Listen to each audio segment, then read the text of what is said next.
ময়মনসিংহ বিভাগের শেরপুর জেলা এসেছি। সকালে আমরা জামালপুর জেলা আমাদের সমন্বয় সভা করেছি।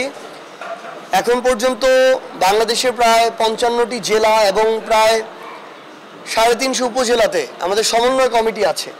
কিন্তু আমরা আগামী 15 অক্টোবরের মধ্য দিয়ে 15 অক্টোবর থেকে আমরা জেলা আহ্বায়ক কমিটির দিকে যাচ্ছি।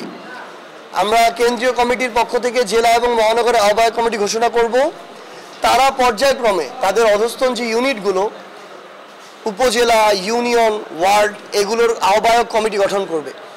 আমরা মনে করি যে এনসিপি তাদের জায়গায় নিজেদের অবস্থানকে আরও শক্তিশালী করতে সবচেয়ে গুরুত্বপূর্ণ কাজ হচ্ছে তাদের সাংগঠনিক ভিত্তিটাকে শক্তিশালী করা। এনসিপি তাদের জায়গা থেকে আগামীর বাংলাদেশের গুরুত্বপূর্ণ রাজনৈতিক পরিক্রমায় নেতৃত্ব দিতে চায় এবং সেই লক্ষ্যেই এনসিপি তাদের সাংগঠনিক যে কার্যক্রম এই কার্যক্রমগুলোকে শক্তিশালী করতে চায়। ইতিপূর্বে বিএনপি কখনো এককভাবে সরকার গঠন করেনি, আবার জামায়াতও কখনো বড় পরিসরে জনগণের প্রতিনিধিত্ব করেনি।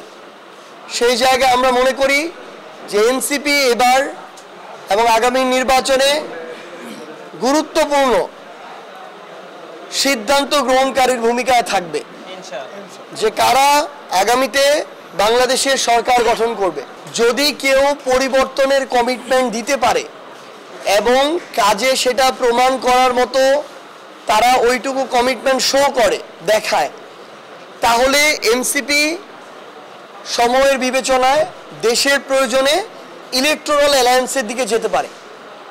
আবার যদি মনে করে এরকম কমিটমেন্ট কারো থেকে পাচ্ছে না, শুধু কথার ফুলঝুরি, তাহলে এনসিপি এককভাবে নির্বাচন করতে পারে। তবে ইলেকটোরাল অ্যালায়েন্স হলেও এনসিপি অন্য কোনো মার্কায় বা অন্য কোনো দলের মার্কায় অন্য কোনো দলের নামে নির্বাচন করবে না।